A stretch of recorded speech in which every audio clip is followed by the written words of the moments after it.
Welcome back to the deep dive. Today, we are focusing on a country of, well, just staggering complexity. Nepal. It really is. I mean, you've got this landmass of just over 147,000 square kilometers, and yet it rises from these tropical plains near sea level right up through the hills to the absolute roof of the world's Sagarmatha. Which you'd know is Mount Everest, of course. Exactly. And the geography is one thing, but the demography is just as complex. Oh, absolutely. Yeah. You hear the standard stats all the time, right? Mhm. 125 different ethnic groups, 122 languages. But our sources today argue that if you only look at that surface level, the diversity, the geography, Yeah. you completely miss the core engine. The thing that actually drives the nation. Right. And that's really the mission of this deep dive. We're trying to move beyond that standard overview to explore what the sources call a perennial identity.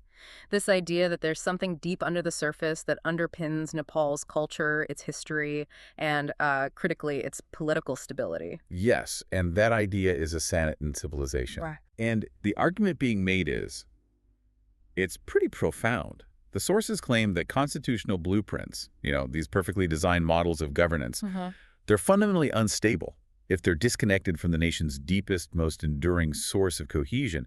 They argue Nepal has this spiritual and cultural bedrock, and you have to understand what that is first.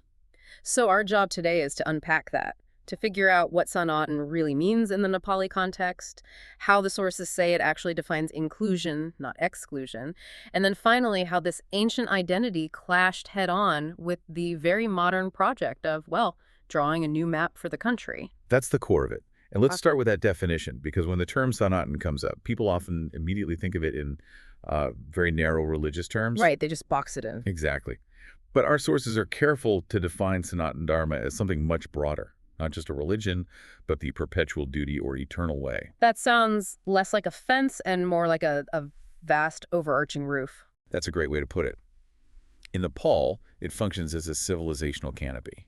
I mean, think of it as a house with many, many rooms. It incorporates mainstream Hinduism, different branches of Buddhism, Jainism, the ancient Kirati tradition. All these different Indic streams. All of them, living comfortably under one roof. It's the unifying cultural superstructure that allows for that coexistence. That distinction is so important because the argument immediately shifts from being about, religious supremacy to one of historical and cultural recognition. So how does this canopy model actually work to include people? Well, the sources are really clear on this. They say Sanatan is inclusion in Nepal because it provides a shared moral grammar that binds all the differences. It's not about belief, it's about behavior. Precisely. It's this common ethical framework built on 5 core principles. Dharma, which is duty, ahimsa, nonviolence; dana, Generosity. right, and maitri, friendliness; and siva, or service. So if you're a traveler or even a local from a different community, you'll see different temples, different festivals, but the underlying social expectation, how you treat your neighbors, your community, is governed by the same set of ethics. It sets the baseline for civil society. I mean, if you participate in a sewa event, cleaning up a public space, or you practice dana by offering food during a festival, you are participating in that civilizational compact. It doesn't matter if you're Hindu, Buddhist, or anything else. So the sources argue that calling Nepal Sanatan is descriptive, not prescriptive. It's not about creating a state religion. Not at all. They call it the truthful name. They argue that this is the lived compact that has held the nation together for centuries. And by replacing that name with neutral terms, or ambiguous imports, as they put it. You create a void. Yes, a void that generates identity anxiety and political strife. Stability, they argue, comes from recognizing what's already there, and that this framework is fully compatible with equal citizenship and freedom of conscience. Okay, so to prove this isn't just some historical footnote, the research lays out these 4 registers or pillars of continuity: people, places, time, and language. Let's start with the people. Okay, so this really comes down to demography and cultural saturation. The sources point out that a decisive supermajority of Nepalese, around 81% Hindu, 8% Buddhist, live their daily lives governed by Sanatan traditions. So what does that mean on the ground? It means that the key life cycle rites, household worship, the seasonal fasts, all of these are deeply embedded and widely shared. It makes plural coexistence just routine. It's the default setting, not the exception. Exactly. Neighbors share food during festivals. They participate in similar rituals for birth, for marriage. This shared rhythm provides the cultural fabric that connects everyone. Which naturally leads us to the second pillar, places, the sacred geography. How does that translate into civic life?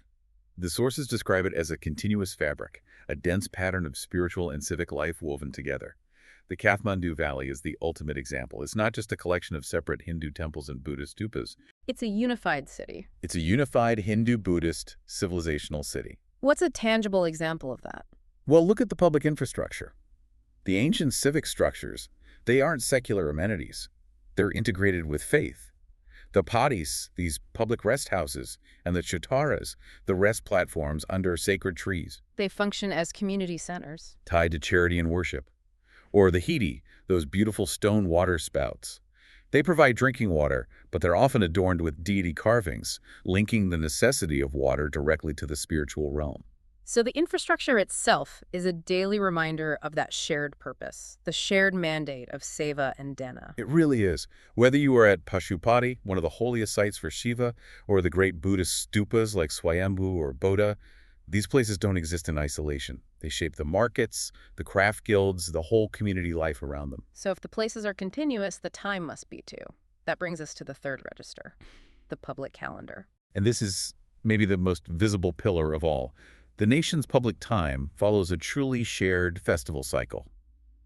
Take Dashain, the longest and most significant national festival. Right, marking Durga's triumphs. And it's absolutely essential for family reunification when elders give the Tika blessings. So even if you're a secular citizen or from another faith, the whole rhythm of your year, school, holidays, travel, community focus is dictated by this shared cycle. Precisely. And it's not just Dashain. You have Tihar, Indra Jatra, Gai Jatra, Buddha Jayanti, the different Losar variants, Bodha Jatra. The sheer volume and, more importantly, the shared participation prove that this civilizational time is a commons for the entire nation. The street literally becomes a sanctuary. Every year, resetting all those social bonds. Okay, finally, language. Over 100 mother tongues. How on earth does that level of diversity perform a unified identity? This is such a beautiful insight from the sources. They argue the diversity performs the identity by carrying a shared civilizational grammar. A shared grammar. Yeah, I mean, the phonetic structures, the syntax, the root words, they're incredibly diverse. You've got Indo-Aryan families, Tibeto-Burman families. But the vocabulary they use to talk about duty, generosity, truth, ethical behavior, that's carried across all of these language families. So the way people talk about a good life, about being a moral member of society, it shares a similar philosophical core, even if they're speaking completely different languages. That's the core claim. Nepal is like this vast chorus of languages, but they're all expressing one underlying moral grammar. Here's where it gets really interesting, because this all manifests in tangible symbols of deep, functional, spiritual unity syncretism that you just don't see anywhere else. You're talking about the Kumari. The living goddess. She is the ultimate nonverbal statement of this cultural coming together. She is ceremonially selected from a very specific, newer Buddhist lineage. A specific clan. A very traditional, specific clan. And yet, she is revered and worshipped by the wider populace as the physical embodiment of the Hindu goddess Durga, or Taliju. A Buddhist child, revered as a Hindu deity. I mean, that's just astonishing civic and spiritual continuity. And it's political, too. Her annual public appearances are central to the civic calendar. Historically, the highest political figures in the nation, even the president, seek her blessings. It symbolizes that spiritual authority transcends modern political divisions. And you see this mirrored in shared deities as well. Absolutely. Take Makindranath, or Rato Matsindranath. This one figure is seen by Buddhists as an incarnation of the Bodhisattva of Avalokiteshvara, the deity of compassion. And by Hindus as a manifestation of Shiva or Vishnu. At the same time. And their grand annual jatra, the chariot hauling, is this massive multi-week event. It functions as an agricultural prayer for rain and fertility, but also as this huge unifying public affirmation of a shared destiny. And that sense of collective maintenance brings us to the Guthi system, which is so crucial for cultural survival. Right. The Guthi system is basically Nepal's ancient decentralized framework of communal trusts. They act as this hyper-localized mechanism for cultural preservation. They own property, collect revenue, and use the funds to maintain everything we've been talking about. The temples, the water spouts, the rest houses. The traditional arts. It's community governance preserving the identity. It provides a local continuity that modern, often bureaucratic legal frameworks can sometimes struggle with. It keeps the heritage not just remembered, but actively living. Okay, so we have this deep, unifying cultural identity woven through every part of Nepali life. Now we have to shift gears because this enduring identity was seriously challenged by the modern political project of redrawing the nation's map. Right, during the 2015 constitutional framework drafting, which created the new Federal Democratic Republic with 7 provinces. And this is where the tension really hit a flashpoint. It did. The debate over federalism was arguably the most contentious issue. It led to years of deadlock and, in some cases, violence. And it all revolved around 2 conflicting principles for drawing those new provincial lines. The first one was pragmatic, economic, geographic viability. The sources call it samarthya. Samarthya. It translates roughly to capacity or strength, and proponents argued that provinces had to be drawn along a north-south axis. The logic being Simple. For a province to be self-sufficient, it had to contain all 3 ecological belts: the Himalayas for water, the hills for political identity and population, and the Terai Plains for food and revenue. making each province a mini Nepal, a self-sustaining unit. Exactly. And that geographic logic clashed directly with the second equally powerful principle, demographic identity, or Pahichan. Pahichan, identity or recognition. Yes. Proponents of Pahichan argued that this was a chance to right historical wrongs. They pushed for provincial boundaries along an east-west axis, corresponding to the historical homelands of major ethnic and linguistic groups. Like the Tharu, the Limbu, the Madhesi communities. Right. To grant them autonomous control over their traditional territories. That is a deep-seated tension. It's the logic of the land versus the demands of the people. The compromise must have been incredibly difficult. It was messy. The final map is a hybrid. Most provinces, Koshi, Gandaki, Karnali, they stick to that north-south Samarthya model, linking the mountains and the plains. But the major exception was a big concession to the identity demands. That was Madhya Pradesh. It is the only province located almost entirely within the Terai Plains, making it the primary identity-based compromise province. I mean, this whole debate reflects the gravity of that tension. You see echoes of it in India in 1947, or the high stakes compromises at the U.S. Constitutional Convention in 1787. Right, so if the Sanatan identity is so central, is this all just an argument for, romantic nostalgia? The sources seem to preempt that. They do. They define it as a program for the future. Modernization without amnesia. So what does that look like? Well, it's about using modern tools to manage ancient structures. So instead of letting the Guthi trusts decay, the solution is modern management, like a digital cadastre for tracking their land and assets. And using modern engineering to protect the living heritage, implementing seismic codes for pagodas, for example, merging the lamp with the laptop. And that vision extends into education, too, teaching both code and culture simultaneously, pairing advanced STEM education with a deep understanding of the civilizational arts. So future generations can, as the sources beautifully put it, earn well and belong well. Exactly, which also applies to language, honoring all the mother tongues while promoting Nepali as the functional common language. It's about building one civic home that recognizes all the rooms in the house. If we connect this to the bigger picture, The goal is to integrate that enduring ethical framework, the concept of Rajadharma, the duty of authority to serve, not extract, into modern, clean, accountable institutions.